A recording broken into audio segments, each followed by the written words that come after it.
Hola amigos, ¿cómo andan? Otra nueva semana, esta semana un poquito más tranquila, con un poco más de fresco, digamos, luego de una semana tan pesada en temperatura, así que esta semana encaramos con toda la semana ya un poco más fresquito, un poco más lindo, así que expresarles mis agradecimientos por estar ahí del otro lado, por siempre dejar su opinión, ya sea a través de los comentarios, ya sea viendo el video solamente, o dejando el me gusta o no me gusta. Eso siempre nos da una idea de cómo digamos, les gusta el trabajo, si hay alguna cosa que se pueda mejorar. Bueno, siempre recontra agradecidísimo porque estén ahí del otro lado.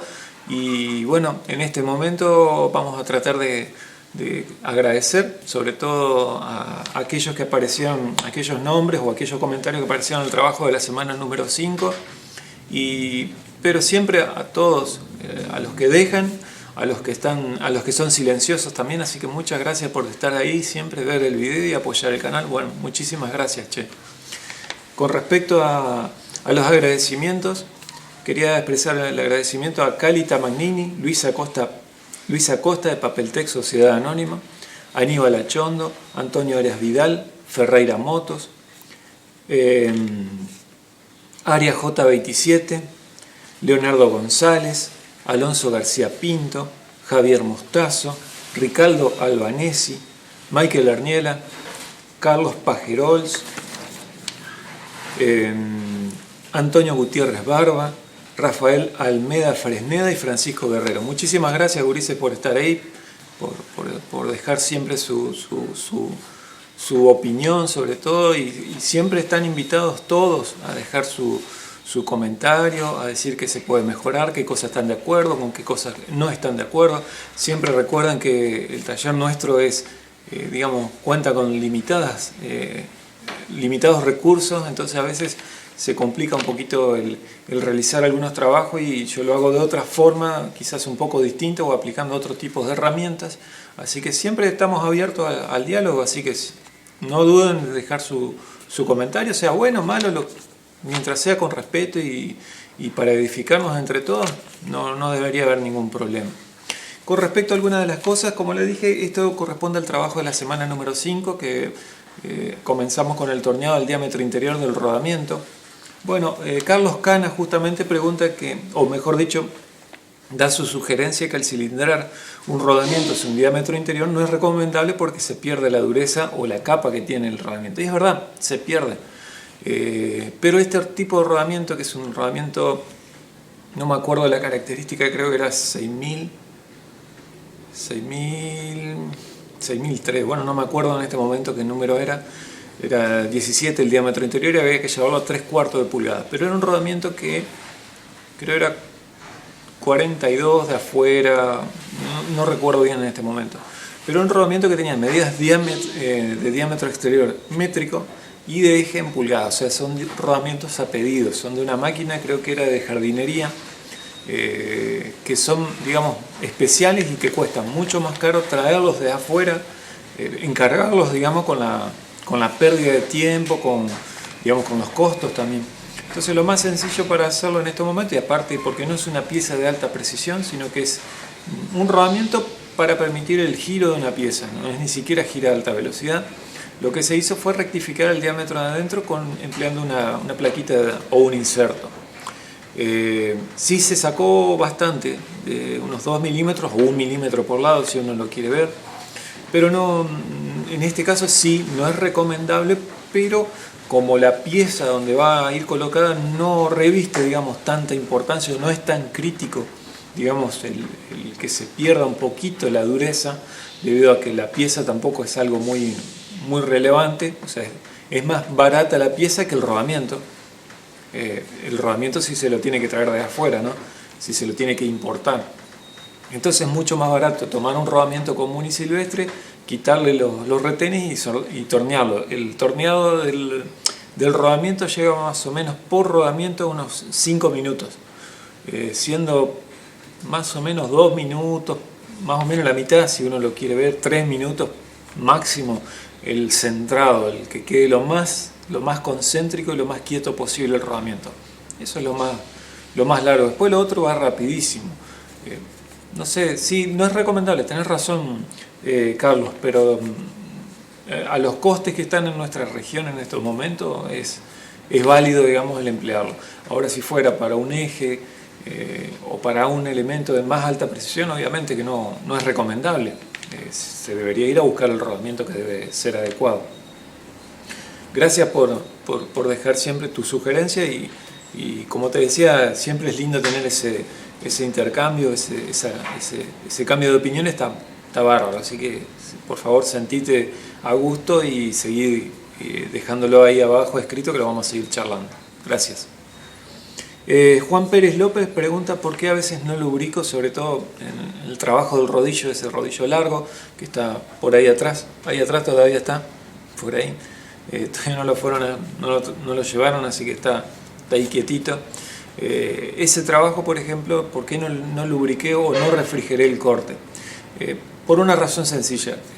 El torno wing, este que tengo acá donde está puesta la cámara, es un torno que tiene problemas de que cuando uno cuando refrigera, hace un desparramo de líquido refrigerante y es más costoso, digamos, en mi caso, en nuestro taller es mucho más costoso la pérdida de ese líquido refrigerante porque se desparrama, o sea, se produce primero una niebla que cubre toda la zona y sobre todo se desperdicia mucho para un trabajo, digamos, que no reviste tanta necesidad de refrigerar la pieza.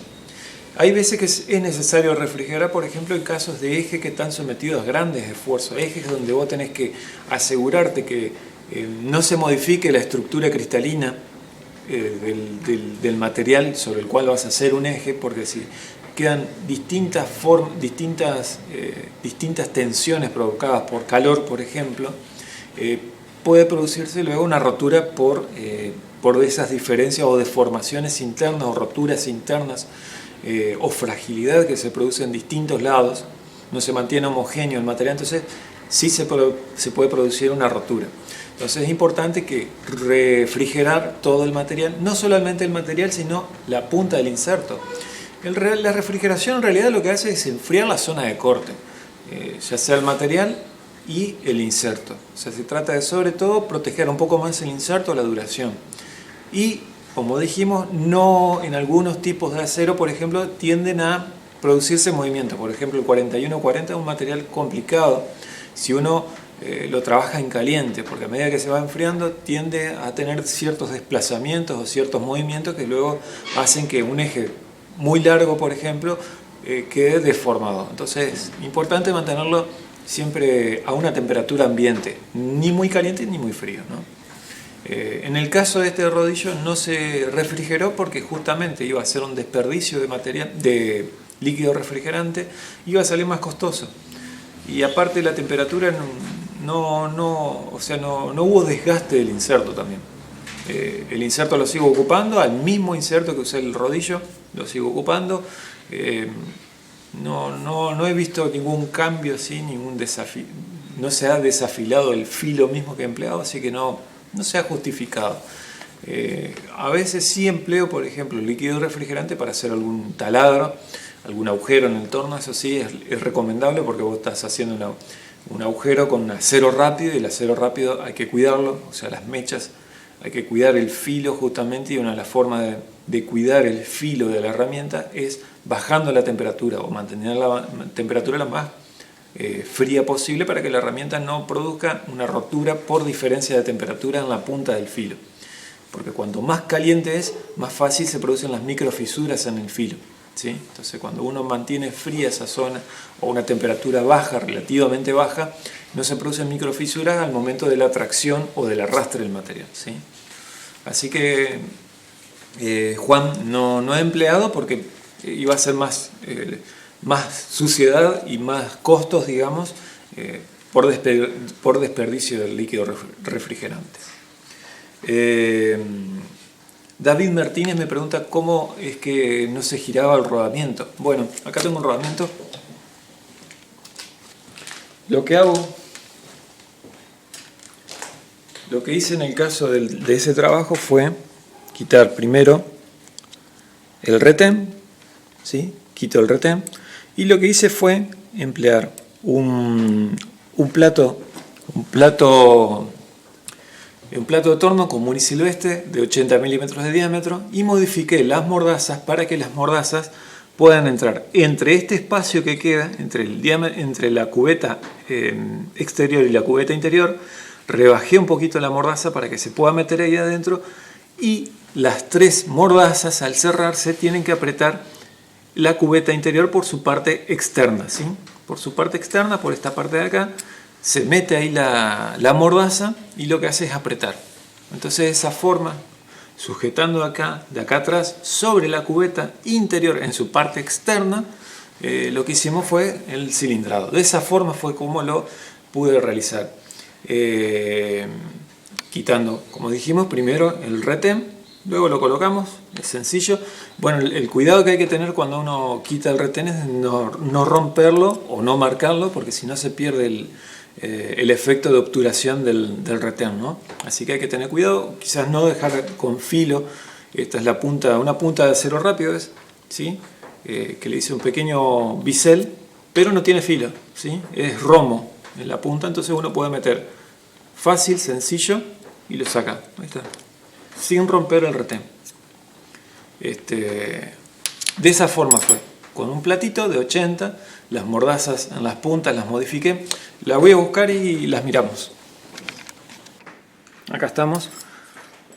Esta es la mordaza, una de las mordazas, ¿sí? Externas. Ahí, como pueden ver, se frenteó esta parte de acá adelante, ¿sí? Para permitir ese pequeño, digamos, esa protuberancia, ¿sí? Y de esa forma lo que se hace es poder meter la mordaza entre el espacio que queda entre el diámetro exterior, entre la cubeta del diámetro exterior o la cubeta externa y la cubeta interna. ¿Sí? Ahí está, ¿sí? Ahí creo que se ve bien. ¿Ves? Se mete ahí. Entonces lo que se logra es apretar la cubeta interior por su parte externa, ¿sí? De esa forma lo apretamos con la mordaza común y silvestre y podemos hacer el torneado del diámetro interior, quitando el retén. Hay algunos rodamientos, ya creo que publiqué hace un tiempo un trabajo así donde el retén es del tipo blindado. El retén del tipo blindado, bueno, no se puede desarmar sin romperlo. Entonces lo que hice fue abrir, tengo un juego de mordazas como este, ¿sí? Un poquito más nuevo, pero lo que hace es abrir desde adentro, ¿sí? Se mete por el diámetro interno de la cubeta, se abre, se expande, lo abrís como si lo trabas expandiendo las mordazas, y lo que hice fue tornear de un lado, después girar el rodamiento y tornear del otro, siempre centrándolo lo mejor posible. Pero como dijimos, este trabajo no reviste no es tan crítico con respecto a las medidas ni al centrado. Trato siempre de hacerlo lo mejor posible para que les quede a ustedes de referencia, o sea, para que quede un buen centrado, un buen escuadrado del material, y sobre todo creo que me parece útil la modificación de la mordaza para hacer ese tipo de trabajo a veces muy chiquitos, ¿no? Donde el diámetro es medio complicado, el acceso es muy complicado. Como ven, se puede lograr un buen centrado y aparte un torneado bastante exacto se puede. Así que David, por ese lado espero haber más o menos respondido la pregunta. Si no, cualquier cosita podemos seguir charlándolo. Javier Borghi me pregunta por los porta insertos para WNMG, los Trigon y los TNMG. Sí son distintos.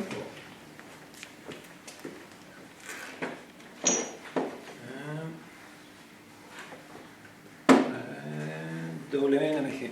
Ya los busco y ya los seguimos bien. Acá está. Este es el porta para inserto TNMG. Acá está el código. Espero que se pueda ver. Ahí se ve. A veces cuando hago los trabajos les pongo en un pequeño recuadrito, digamos, el inserto, el código del inserto y el código del porta herramienta. Cualquier cosa, si no se llega a ver ese código, por favor me lo dejan escrito y lo hago un poquito más grande o hago una aclaración mucho más, digamos, más definitiva o más apreciable, ¿no? Y este es el porta para el trigón. Este es el trigón y ahí está el código. A ver si se ve ahí un poquito mejor. Cualquier cosa lo aclaro después por acá abajo.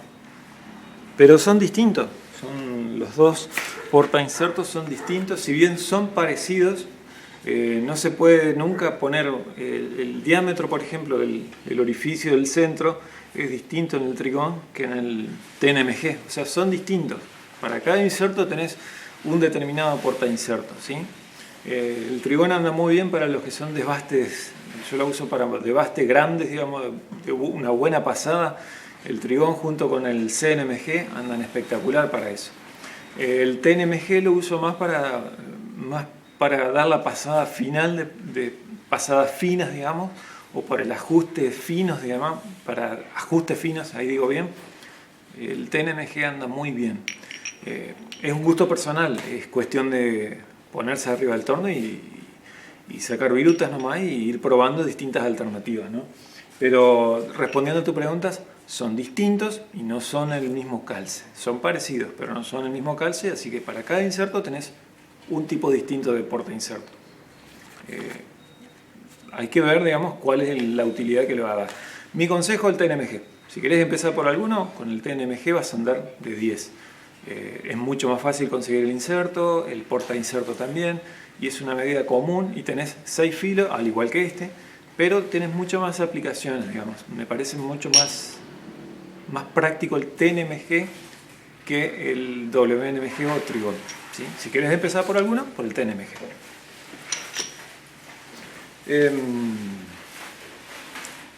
Ángel Sánchez Praxedes me dice que sí, es difícil que el trabajo quede bien por la dureza, volviendo nuevamente al trabajo del rodamiento.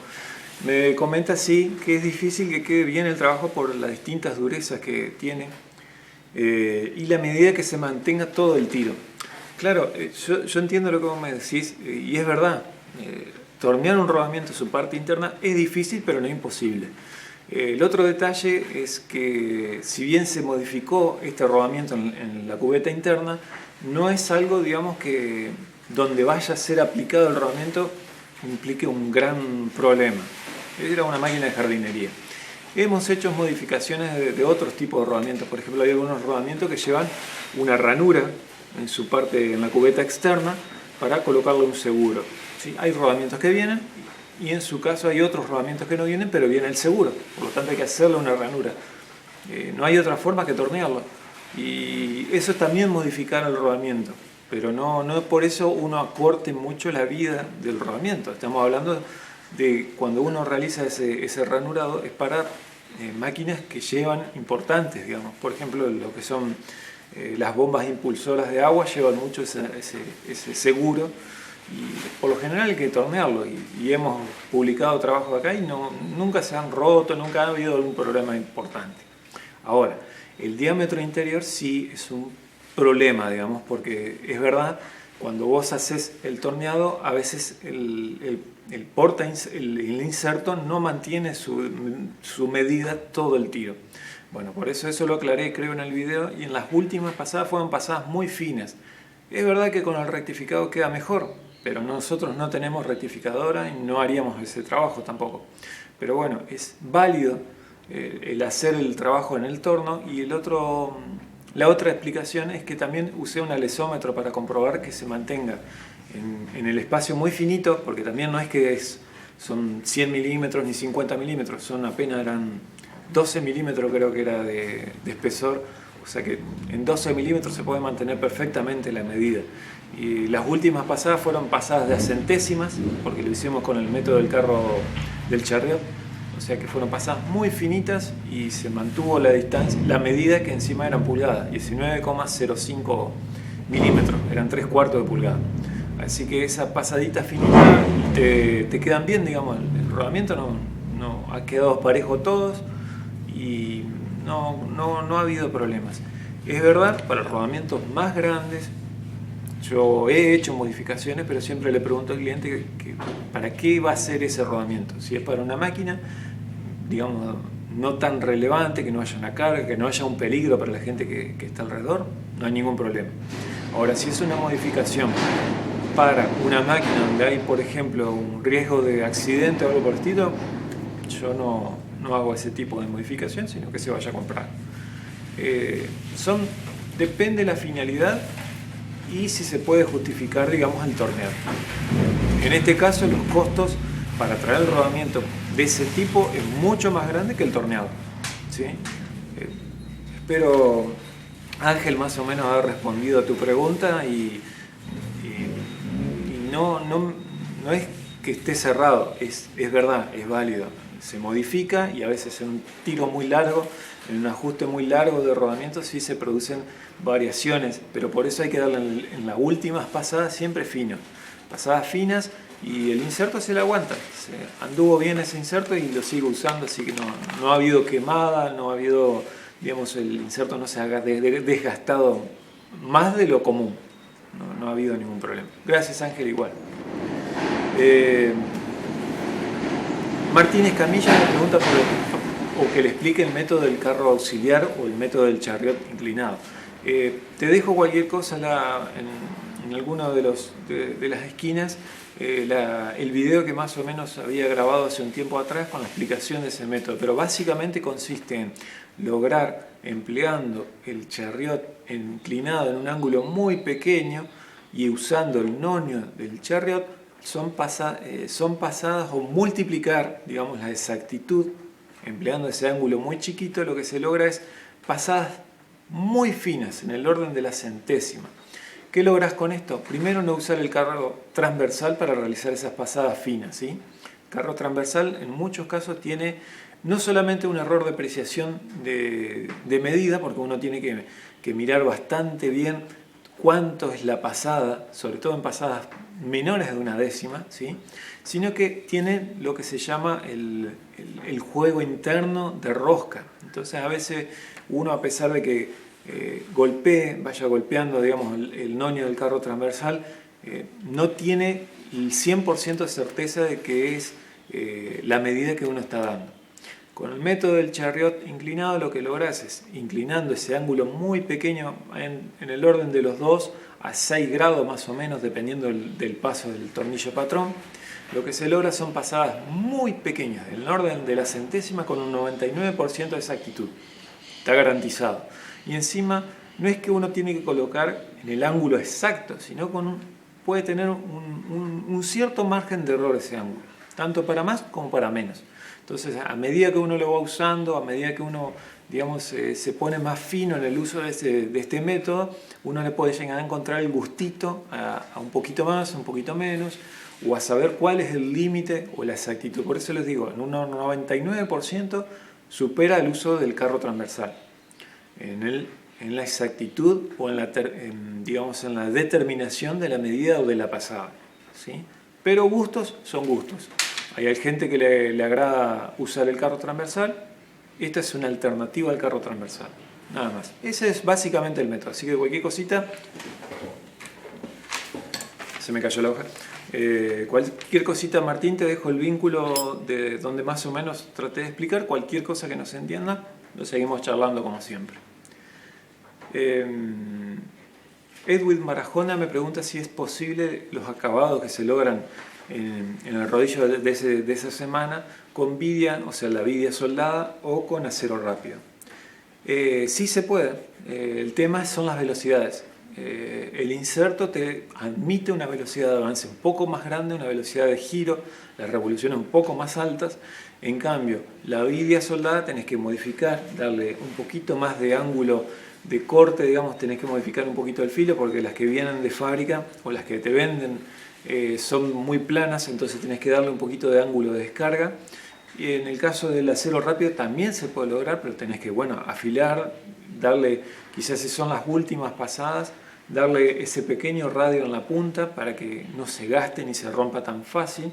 Y bueno, también usar el líquido refrigerante. En esos casos siempre es recomendable el uso del líquido refrigerante. El inserto tiene una pequeña capa o un recubrimiento que protege un tiempo más largo la duración del filo, ¿sí? Es una de las funciones del recubrimiento. En el caso de que si usas una vidia, la vidia también tiene una pequeña capa, un recubrimiento, pero es muy pequeño, muy básico por decirlo de alguna forma, y no resiste tanto el paso del tiempo, y más si cuando tenés que afilar la vidia se pierde ese recubrimiento.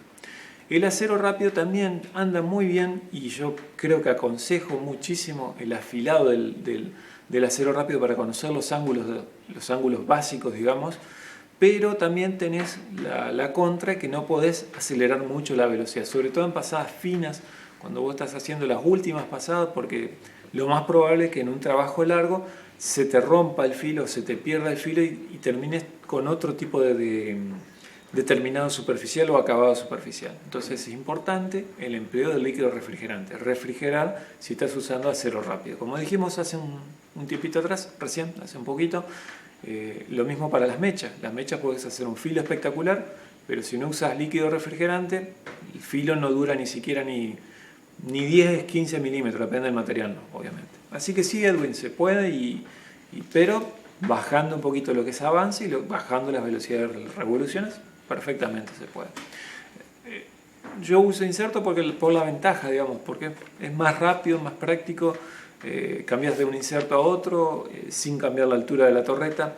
En cambio, cuando vos afilás el acero rápido de la vidria, perdés un poquito de altura, con el tiempo vas perdiendo cada vez más y tenés que ir suplementando para que te quede en la línea del centro. Son gustos. Yo arranqué siempre con acero rápido y me gusta muchísimo usar acero rápido, pero en este tipo de trabajo uso inserto. Gracias, Edwin. Y me preguntabas por la inclinación del punto para tubos. Bueno, acá tengo, ya aprovecho de paso justito y muestro algunas cosas. Estos son algunos de los puntos que uso. Este es un punto fijo, el punto fijo que uso sobre todo para trabajar entre puntas, ¿sí? Marca, este es el que vino con el torno chino. Este es el conjunto de puntas intercambiables, el centro con puntas intercambiables marca Vertex. Este también es un lindo jueguito. Tenés para algunos tubos un diámetro más grande de hasta 25 milímetros. 30 agarra, pero raspando, digamos. Tenés este de acá también para poder tomar puntos, o sea, para centrar los puntos a través de la punta del punto, digamos, ¿sí? Y después tenés distintos rangos de centros, digamos, para agarrar materiales pequeños. Después tenés estos tres, son los que empleo comúnmente. Tenés este para trabajos no tan pesados, hasta un límite de 3000 revoluciones. Este es marca Vertex, ¿sí? Es un punto básico, digamos. Este es un punto, no tiene marca, este hace muchísimo que lo habíamos comprado, pero este es para trabajo pesado. Es un punto, digamos, que ahí a simple vista se ve que hay un cambio de rodamientos. Este, sin embargo, no lo uso a tantas revoluciones como este. Este perfectamente aguanta altas revoluciones. Este ya es un punto, debido a las características, digamos, de los rodamientos, no es para usarlo a un mínimo de 1000 revoluciones, ¿sí? Mejor dicho, a un máximo de 1000 revoluciones. Y este es el punto para tubos también, cono Morse número 4, son todos. El ángulo de amplitud de este cono, que abarca hasta 150 milímetros, el tubo puedo colocar acá, es de 110 grados, tiene 55 grados de inclinación, ¿sí? Y bueno, esos son los puntos que usamos acá, Edwin. Esto fue hace muchísimo que lo compramos, estos dos son los más antiguos. Este no es tanto, este también es antiguo y este es lo más reciente, que fue hace un par de años creo que lo compré. Así que bueno, y bueno, eso ha sido todo esta semana, compañeros. Les muestro un poquito cómo va el progreso de la máquina. Ya acá le hicimos el sistema de avance, ¿sí? El sistema de avance, por acá entra la madera. Por ahí entra la madera y tenemos los rodillos. Ahí está el rodillo dentado, es el de entrada. Y ahí tenemos el reductor. Ahí tenemos la polea doble que hace un tiempo la habíamos hecho. Bueno, la colocamos en esta máquina. Y ahí va el recorrido de la cadena. Acá todos con manguitos de sujeción, los piñones. Recorre. Acá tenemos un desviador, un estirador. Venimos por acá. Este lleva el movimiento a los piñones, a los rodillos de arrastre, igual que aquel, y ahí volvemos. Así que esto fue lo que vamos haciendo en esta semana. Y bueno, ahora vamos a seguir trabajando. Y bueno, les agradezco muchísimo al que estén ahí. Cualquier cosita, ya acuérdense, dejen en los comentarios. Y bueno, espero que pasen una linda semana, que tengan un buen comienzo de semana, siempre con mucho trabajo, y espero que anden bien, che. Nos vemos entonces la próxima vez. Chau, chau.